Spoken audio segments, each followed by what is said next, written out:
Hello students, कैसे हैं आप सब। आई होप आप सब अच्छे होंगे। आईसीटी वर्चुअल क्लासरूम में आप सबका स्वागत है। मैं विकास।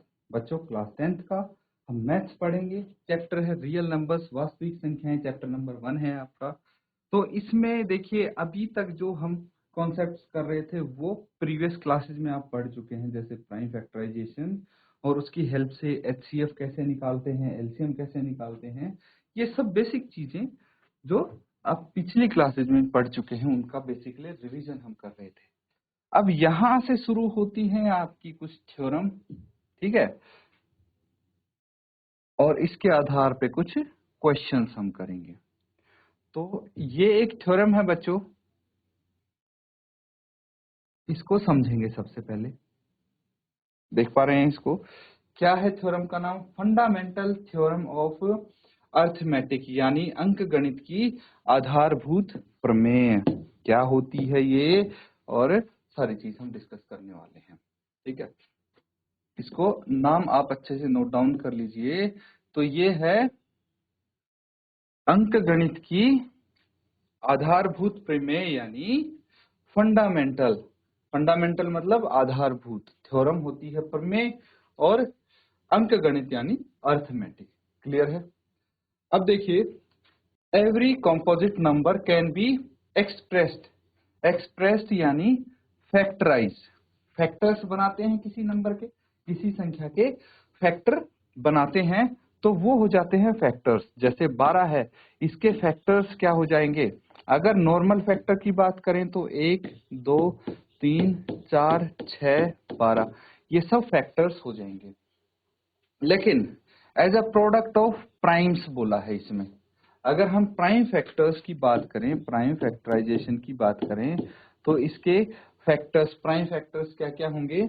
ये चीज देखिए, 2 हो जाएगा इसका प्राइम फैक्टर, एक तो, और एक 3 हो जाएगा, और एक बार 2 फिर से हो जाएगा, है ना। तो इनको मल्टीप्लाई करेंगे, 2 दूनी 4 थी 12, ये आ जाएगा। ये इसके प्राइम फैक्टर्स हैं। तो क्या बोला जा रहा है? Every composite number can be expressed यानी factorized as product of prime, and this factorization is unique apart from the order in which the prime factors occur. आया समझ? नहीं आया? ऊपर से गया सर के, कोई बात नहीं, अच्छे से समझेंगे हम। देखिए, हिंदी में पढ़िए। प्रत्येक भाज्य संख्या को, भाज्य संख्या मतलब जो कंपोजिट नंबर होता है। अब ये देखिए, इसीलिए मैं बार बार आपको बोलता था बच्चों कि जो बेसिक चीजें हैं उनको अच्छे से आप समझो। कंपोजिट नंबर्स मैंने बताया था क्या होता है, कंपोजिट नंबर और प्राइम नंबर्स में क्या डिफरेंस होता है। अब ये चीज आपको पता होनी चाहिए बच्चों। तो कंपोजिट नंबर और प्राइम नंबर्स में ये फर्क होता है कि कंपोजिट नंबर के एग्जैक्टली 2 से ज्यादा फैक्टर्स होते हैं, और प्राइम नंबर के एग्जैक्टली 2 फैक्टर होते हैं, ठीक है। प्राइम नंबर के 2 फैक्टर कौन से होंगे? एक तो 1 होगा, और एक वो खुद नंबर होगा इटसेल्फ। और कंपोजिट नंबर के 2 से ज्यादा कितने भी फैक्टर्स हो सकते हैं, that will be called composite number. जैसे 12 एक कंपोजिट नंबर है। कंपोजिट नंबर क्यों है? क्योंकि इसके 2 से ज्यादा फैक्टर्स हैं, देख लीजिए, ठीक है, बहुत सारे फैक्टर्स हैं। तो यही बोला गया है, प्रत्येक भाज्य संख्या को अभाज्य संख्याओं के एक गुणनफल के रूप में व्यक्त किया जा सकता है, गुणनखंडित किया जा सकता है, फैक्टराइज किया जा सकता है, तथा यह गुणनखंडन अभाज्य गुणनखंडों के आने वाले क्रम के बिना अद्वितीय यानी यूनिक होता है। ये चीज समझना बच्चों। देखिए, बहुत सिंपल सी चीज है जो यहाँ पे बताई गई है। बताया ये गया है आपको कि मान लीजिए कोई एक नंबर है 24 ले लीजिए। 24 के प्राइम फैक्टर्स क्या क्या होंगे? 24 के प्राइम फैक्टर्स, प्राइम नंबर्स जिनसे 24 पूरा पूरा भाग होता है, और इसके फैक्टर्स हो जाएंगे तो 2 इंटू 2 इंटू 2 इंटू 3, ये हो जाएंगे इसके प्राइम फैक्टर्स। तो क्या बोला गया है? प्रत्येक भाज्य संख्या को अभाज्य संख्याओं के एक गुणनफल के रूप में व्यक्त किया जा सकता है। ये अभाज्य संख्या है सारी, और इनका जो गुणनफल है, प्रोडक्ट है, वो क्या आ जाएगा? ये कंपोजिट नंबर होगा। ठीक है, ये बोला गया है सबसे पहले। यहां तक तो यहां तक समझ गए। ये बोला गया है कि जो अभाज्य नंबर्स हैं, प्राइम नंबर्स हैं, उनके प्रोडक्ट के रूप में इस कंपोजिट नंबर को व्यक्त किया जा सकता है या फिर फैक्टराइज किया जा सकता है, फैक्टर बनाए जा सकते हैं। और उसके बाद क्या बोला है, this factorization is unique apart from the order in which prime factors occur. ये एक यूनिक चीज है। यूनिक चीज मतलब हर नंबर का अलग अलग आएगा बच्चों, अलग अलग प्रोडक्ट आएगा। जैसे अगर मैं यहाँ पे 25 का करता हूं, ठीक है, तो 25 के क्या क्या प्राइम फैक्टर आएंगे, 5 इंटू 5 आएगा, ठीक है। अगर मैं करता हूं 45 के, तो ये क्या आ जाएंगे, 3 इंटू 3 इंटू 5, ठीक है। तो हर एक नंबर के जो प्राइम फैक्टर्स का मल्टीपल होता है ना, ये सब यूनिक होगा। एक चीज और आप ध्यान रखिए, इसमें ऑर्डर कुछ भी हो उससे फर्क नहीं पड़ेगा। जैसे 3 इंटू 3 इंटू 5 लिखा है मैंने, अगर मैं इसको लिखूं 3 इंटू 5 इंटू 3, तो भी कोई फर्क नहीं पड़ेगा इस पे। और अगर मैं लिख दूं 5 इंटू 3 इंटू 3, तो भी कोई फर्क नहीं पड़ेगा। मतलब जो इसका ऑर्डर है, ठीक है, ऑर्डर है, apart from order in which the prime factor occur. तो जो प्राइम फैक्टर का ऑर्डर है वो आप अलग अलग तरीके से लिख सकते हैं, उससे कोई फर्क नहीं पड़ता। जैसे 45 को हमने लिखा था 3 इंटू 3 इंटू 3, 5, तो ये भी ठीक है, ये भी ठीक है। तो यूनिक ये नहीं है, लेकिन जो ये प्राइम फैक्टर के मल्टीप्लीकेशन के रूप में व्यक्त किया गया है, ये यूनिक है। 3 इंटू 3 इंटू 5 45 ही होगा कभी भी, और कुछ नहीं हो सकता, ये तो आपको ही पता है ना। तो हर एक कंपोजिट नंबर को ऐसे ही फैक्टर्स के रूप में हम शो कर सकते हैं। इसको नोट डाउन कर लीजिए, और इसके आधार पे कुछ आप क्वेश्चंस भी कर पाएंगे। पहले इस थ्योरम को अच्छे से समझ लिया हमने। देखिए बहुत टाइम लगा के मैंने 2 से 3 बार ये आपको एक्सप्लेन किया है। अब इसको अच्छे से नोट डाउन कर लो।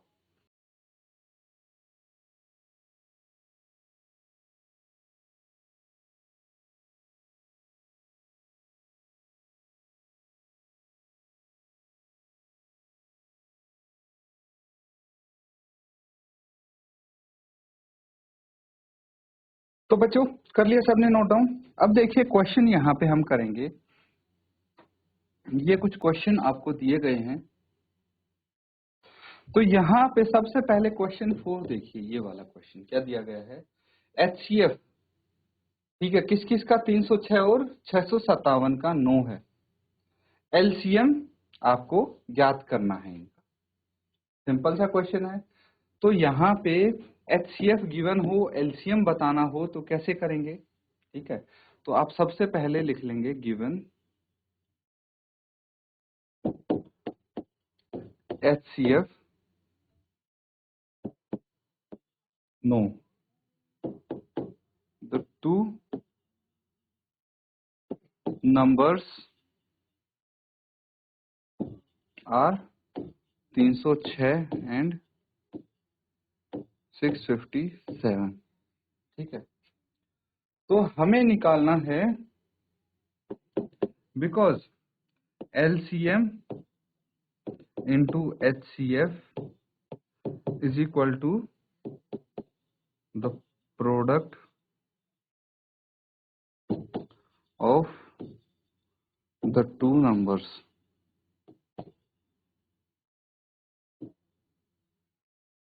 यही होता है LCM, यानी लघुत्तम समापवर्त इंटू महत्तम समापवर्त बराबर है किसके होगा, the product of the two numbers, ठीक है।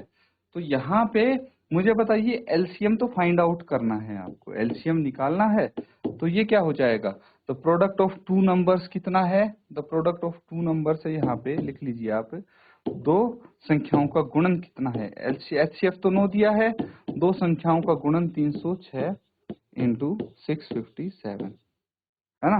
तो LCM क्या आ जाएगा, LCM आ जाएगा 306 इंटू 657 बाय 9, ये आ जाएगा।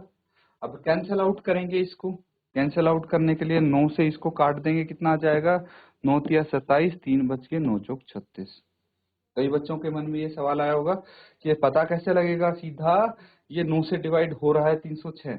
तो इसके लिए छोटी क्लासेस में आपने ट्रिक सीखी होंगी बच्चों। क्या ट्रिक्स थी कि जितने भी अंक हैं उनका योग कर दीजिए, अगर 9 से भाग होता हो उनका योग तो वो संख्या भी 9 से भाग होगी। अब 657 को 34 से गुणा करना है। 657 इंटू 34 कर लीजिए।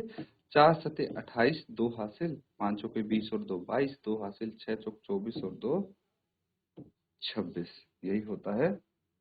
उसके बाद 3 से करेंगे, 7 तिया 21, 2 हासिल, 5 तिया 15 और 2 17, 6 तिया 18 और 1 19, ये आ जाएगा 8, 2 और 1 3, 7 और 6 13, 1 हासिल, 9 तो 11 और 1 12, 1 और 1 2, ये आ जाएगा कितना आ गया 2 2 3 3 8। ठीक है, नोट डाउन कर लीजिए। ये हमारा क्वेश्चन नंबर 4 सॉल्व हो गया।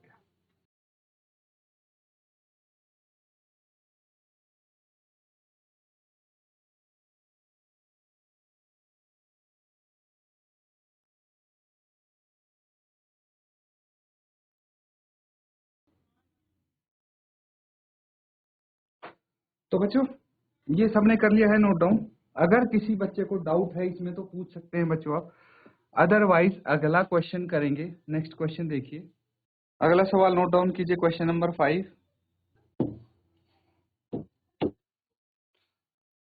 तो यहाँ पे है चेक वेदर 6 की power n can and with the digit 0 for any natural numbers n, यानी जांच कीजिए कि क्या किसी प्राकृत संख्या n के लिए संख्या 6 की घात n अंक 0 पर समाप्त हो सकती है।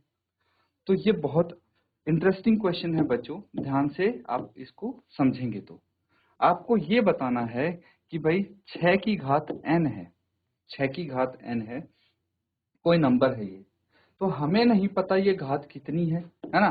6 की घात 1 होती तो 6 नंबर हमें पता लग जाता, 6 की घात 2 होती तो 36 होगा, ये नंबर हमें पता लग जाता। ठीक है, लेकिन हमें नहीं पता ये n कितना है, तो नंबर कितना है ये भी नहीं पता होगा। उसके बावजूद आपसे बोला है कि देखिए n कोई नेचुरल नंबर है, 1 2 3 4 कोई भी हो सकता है नेचुरल नंबर, प्राकृत संख्या। बस आपको ये चेक करना है कि ये जो 6 की अंक है 0 पर समाप्त हो सकती है या नहीं, मतलब इसके यूनिट प्लेस पे, इकाई के स्थान पे, वंस प्लेस पे 0 शून्य आ सकता है या नहीं। ठीक है, फॉर एग्जाम्पल कोई भी संख्या हो 2 3 4 5 6 9 8 और एंड में ये 0 आ सकता है या नहीं, अगर इसको हम ओपन करेंगे तो। अब आप बोलेंगे n की वैल्यू हमें नहीं पता तो हम कैसे बता सकते हैं? बिल्कुल बता सकते हैं बच्चों, उसमें थोड़ा सा हमें दिमाग लगाना पड़ेगा। देखिए आपको पता है प्राइम फैक्टराइजेशन ऑफ 6 की पावर n इज कितना हो जाएगा 2 इंटू 3 की पावर n, ये हो जाएगा, इज इक्वल टू लिख देता हूं मैं। अब मुझे बताइए इसमें कोई डाउट है आपको? 6 की घात n को मैंने लिख दिया 2 इंटू 3 की घात n, भाई बात तो वही है, 2 गुना 3 कितना होता है 6 होता है। तो जो नंबर हमें पता था उसके हमने प्राइम फैक्टराइजेशन कर लिया है। अब बात आते हैं कि अगर अंत में 0 पर यह समाप्त होता है तो क्या होगा। अगर ये अंक 0 पर समाप्त होता है, ठीक है, तो हमारा जो ये नंबर है, ठीक है, ठीक है, और नंबर वो भी 10 से डिविजिबल होना चाहिए, डिविजिबल बाय 10। 10 से भाज्य क्यों होना चाहिए?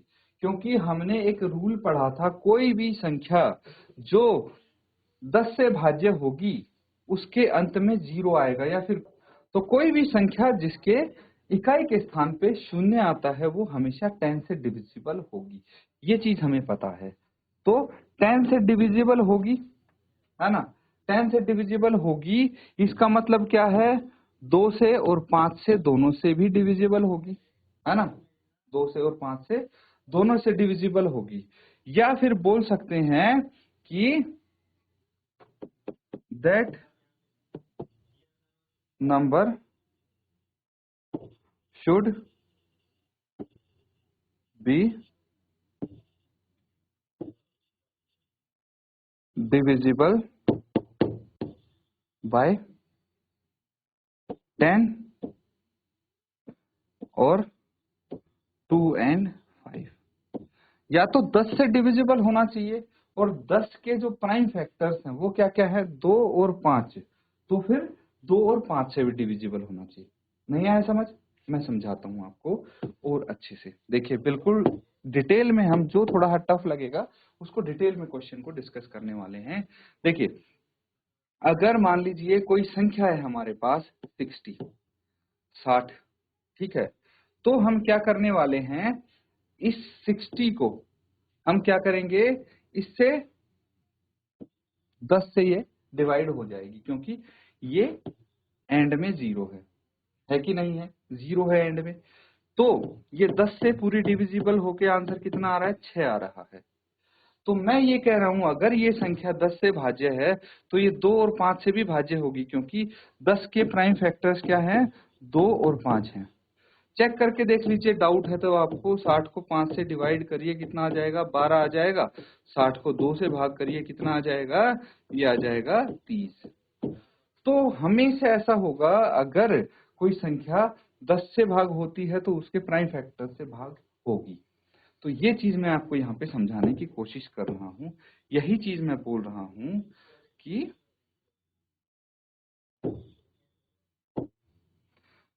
वो नंबर 2 और 5 से भी डिविजिबल होना चाहिए। But prime factors of 6n are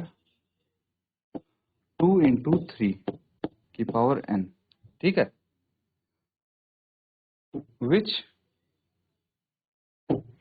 is not divisible by 5। ये 5 से भाज्य नहीं होगा। क्यों नहीं होगा, देखिए 2 फैक्टर तो इसमें आ गया है, मतलब 2 से तो ये डिवाइड हो जाएगा। अगर इसमें एक फैक्टर 5 भी होता तो हम बोल सकते थे कि हाँ ये डिविजिबल होगा, इसके लास्ट में 0 आ सकता है। कैसे, फॉर एग्जाम्पल देखिए, अगर 30 है, ठीक है, 30 की पावर n है, तो इसके प्राइम फैक्टर्स क्या होंगे, 2 इंटू 3 इंटू 5, ये है ना, ये इसके प्राइम फैक्टर्स हैं, इसकी पावर n। तो इसके लिए ये ट्रू है कि ये 0 अंक 0 पे समाप्त हो सकती है। क्यों, क्योंकि देखिए 2 भी है इसका फैक्टर, 5 भी है, ये 10 से डिविजिबल है ना। लेकिन यहाँ पे इसका फैक्टर 2 और 3 है, 5 नहीं है, इसीलिए 0 पर समाप्त नहीं हो सकती। This number can't end at digit 0, शून्य अंक पर समाप्त नहीं हो सकता ये नंबर। तो ये है इसका कॉन्सेप्ट, नोट डाउन कर लेंगे।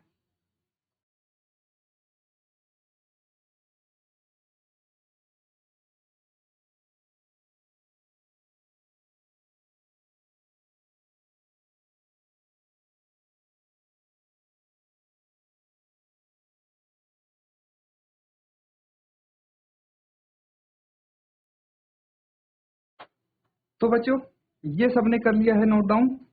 कोई डाउट अगर आपको आ रहा हो आप फटाफट पूछ लीजिए। एक क्वेश्चन है जो मैं आपको होमवर्क में दूंगा, नोट डाउन करेंगे इस क्वेश्चन को।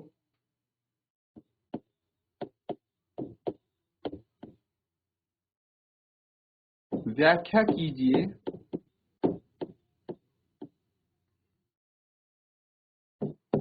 व्याख्या कीजिए कि 7 इंटू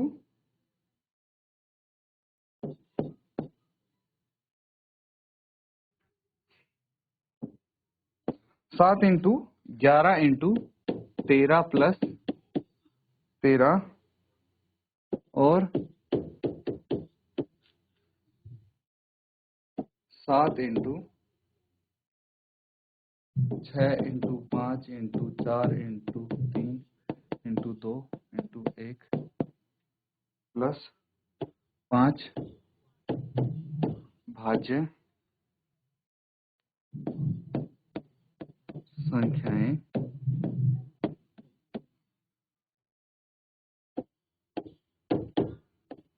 क्यों हैं।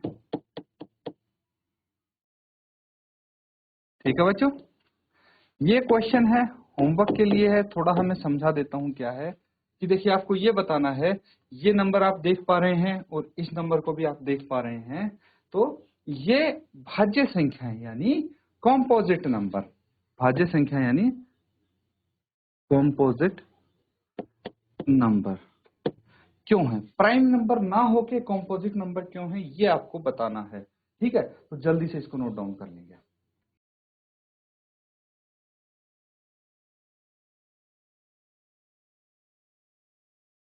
तो ठीक है स्टूडेंट्स, इसी के साथ आज का सेशन हम यहाँ पे एंड करेंगे। जो भी आज हमने क्लास में पढ़ा है उसको अच्छे से आप रिवाइज करें। इसी के साथ आज का सेशन एंड करेंगे। Thank you and have a nice day.